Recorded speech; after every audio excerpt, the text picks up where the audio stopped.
Story 1. 4 years ago, I decided to rent an Airbnb for the holiday season while visiting my family for Christmas.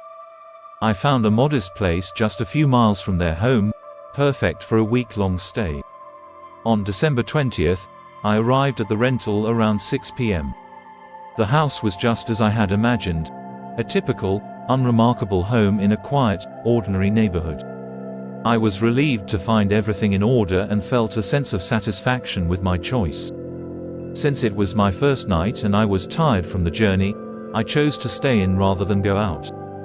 I spent the evening unwinding, catching up on some TV, and even managed to get a bit of work done. By just before 10 p.m., I was ready for bed. I fell asleep quickly, grateful for the peace and comfort of the place. Sometime in the middle of the night, I woke up to a faint noise coming from downstairs. Still groggy and disoriented, I didn't check the time but heard a few small thumps against the wall. Initially, I didn't feel any sense of alarm.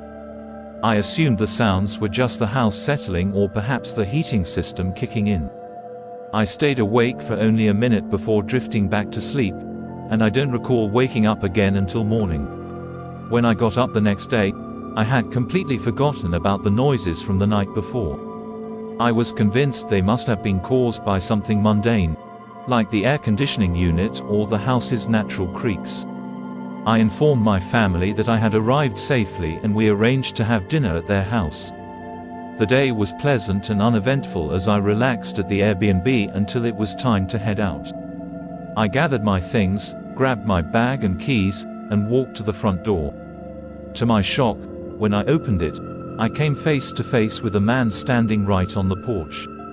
He had appeared out of nowhere and caught me completely off guard. I stood there for a moment, dumbfounded, before mustering the courage to ask, "Can I help you?" The man didn't answer or offer any explanation. Instead, he merely nodded and walked away. I watched him walk down the sidewalk until he disappeared from view. His sudden appearance and lack of response were deeply unsettling. Why was he standing there? How long had he been waiting without knocking? I locked up the house and drove to my parents' place for dinner. During the evening, I shared the peculiar encounter with my family, and they all agreed it was odd and unsettling. Despite the eerie incident, the dinner was enjoyable. We caught up on life, shared stories, and enjoyed each other's company. However, the encounter with the man lingered in my mind, casting a shadow over the evening. After dinner, I left my parents' house around 9 p.m. and returned to the Airbnb about 15 minutes later. I parked in the driveway and walked up to the front door, carefully observing the area for any signs of disturbance. Everything seemed normal, no visible signs of trouble. I unlocked the door and stepped inside, dropping my keys and bag on the kitchen counter. Just as I was settling in, I heard a loud thump, precisely the same kind of noise I had heard the previous night, only much more pronounced. The sound seemed to come from one side of the house. I cautiously moved toward the source of the noise, but just as I approached, another thump echoed from a door right next to me. The sudden noise sent a jolt of adrenaline through me. I jumped back and stared at the door, trying to make sense of what was happening. I then heard the unmistakable sound of heavy breathing from the other side of the door. Panic surged through me. I grabbed my keys and dashed for my car, heart racing. There was no way I was going to stay and investigate further on my own. I immediately called 911 and waited anxiously for the police to arrive. When they arrived, they entered the house and conducted a thorough search. After a few tense minutes, they came out with some alarming news. The door that had been making the noise was the garage door, which showed clear signs of distress. It appeared someone had been trying to break the lock and force their way inside.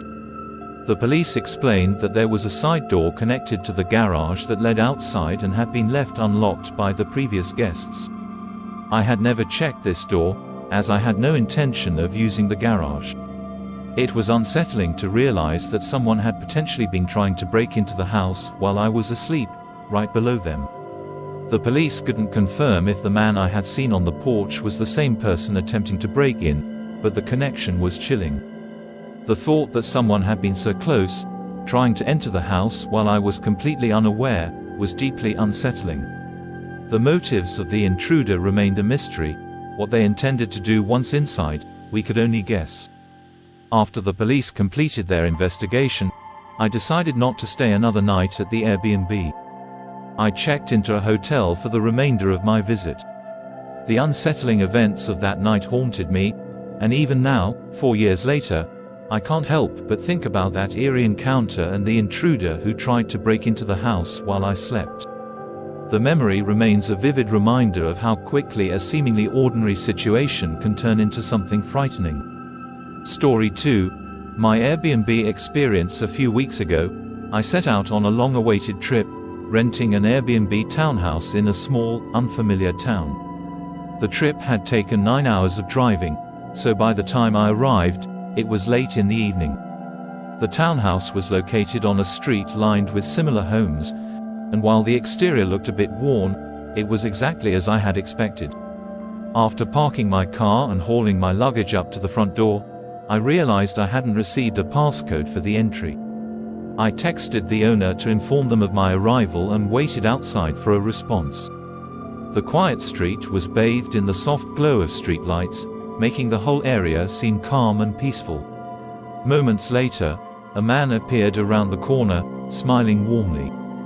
He introduced himself as the Airbnb host, let me into the house, and mentioned that he would be next door if I needed anything. His swift departure was somewhat surprising, but he didn't linger or make the situation uncomfortable. I quickly settled in, unpacking my belongings and exploring the townhouse before heading to bed. The next morning, I had a quick breakfast and set out to hike one of the local trails. The fresh air and exercise were invigorating, and I spent a good 4 hours on the trail, soaking in the natural beauty. By 7 p.m., I returned to the townhouse, feeling tired but content. As soon as I stepped inside, however, something felt off. My room had a few items that seemed slightly out of place, as if they had been moved around. Nothing appeared to be missing, but I couldn't shake the nagging feeling that someone had been in my room. Despite my unease, I found no concrete evidence to prove anything had actually been tampered with. I chalked it up to nerves and the stress of staying in an unfamiliar location. Trying to push my worries aside, I heated up a frozen meal and relaxed on the couch, watching YouTube videos on my phone. By 11 p.m., I headed to bed. The townhouse was a single story, with my bedroom located at the end of a long hallway, far from the front door. Accustomed to sleeping upstairs, I found it difficult to get comfortable in this new setup. I drifted in and out of sleep, my mind restless. About an hour into the night, as I lay awake, I heard a faint, deliberate creaking sound coming from outside my room. It was as if someone was trying to open a door as quietly as possible. My heart raced as I sat up in bed, straining to listen, but the sound ceased. I got up cautiously and cracked open my bedroom door just enough to peer down the hallway. The dim light from the porch illuminated the front door, which I noticed was partially open. Feeling a surge of panic, I carefully closed and locked my bedroom door, then moved to the back of the room to call the police. As I spoke with the operator, I heard another creak right outside my door. I glanced at the bottom of the door and saw the shadow of someone standing there. I stopped speaking, holding my breath and waiting for the shadow to move away before resuming my call. The police arrived shortly afterward, but by then, the intruder had vanished. The officers conducted a thorough search and found clear evidence that someone had been inside the townhouse. They discovered shoe prints scattered throughout the house, confirming that someone had indeed intruded.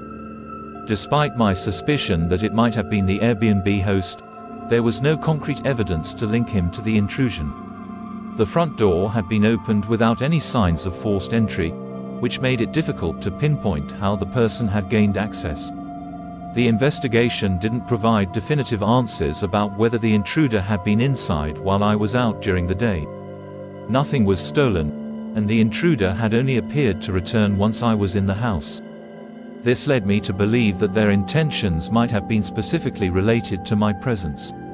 The experience left me deeply unsettled, with lingering questions about what could have happened and whether the intruder was still out there.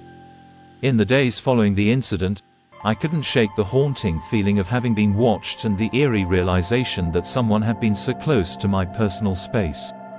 The peaceful getaway I had envisioned turned into a distressing ordeal, leaving me wary of future stays in unfamiliar places.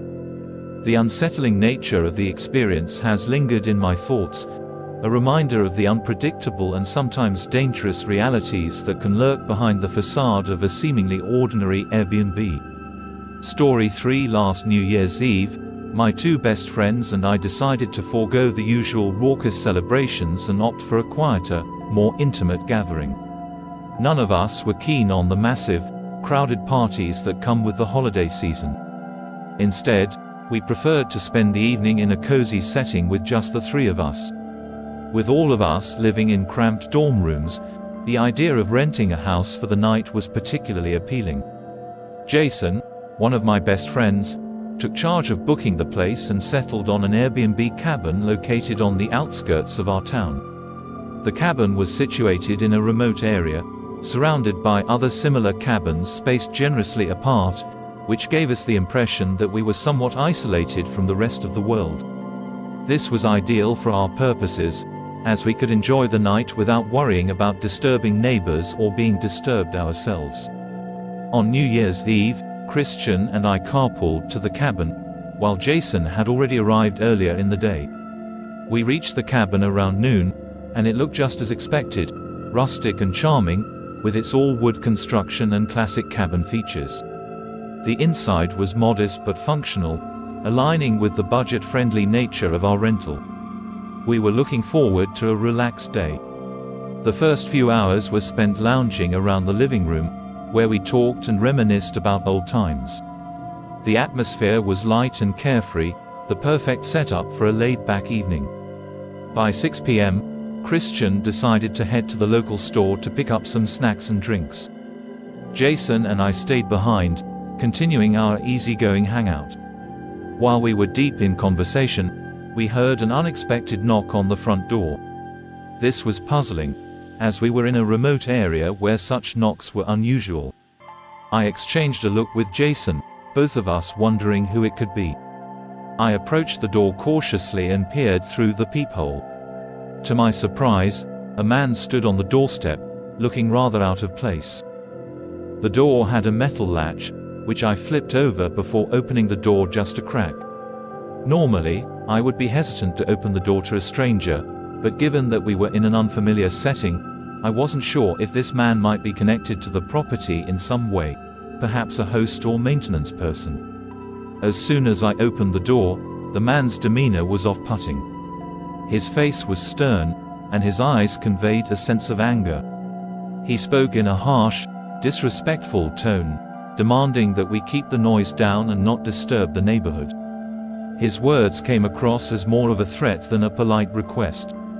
It was strange because we hadn't made any loud noises, and given the distance between cabins, there was no way he could have heard anything unless we were setting off fireworks.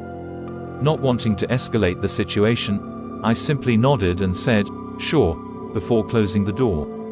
No sooner had I shut it than the man began pounding on the door again. I ignored him, glancing at Jason with a look of disbelief.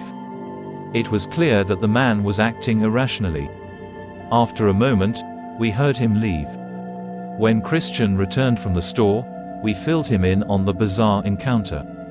At first, he seemed skeptical, brushing it off as an overreaction.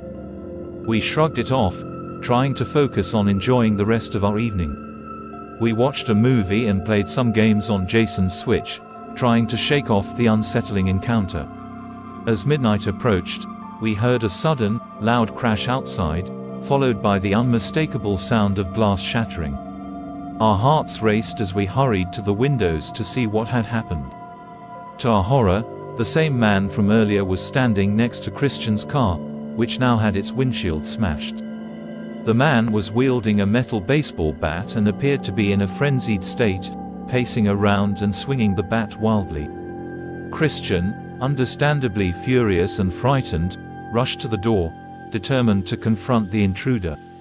Jason and I tried to stop him, but before we could reach him, a gunshot echoed through the cabin, causing us to freeze in terror.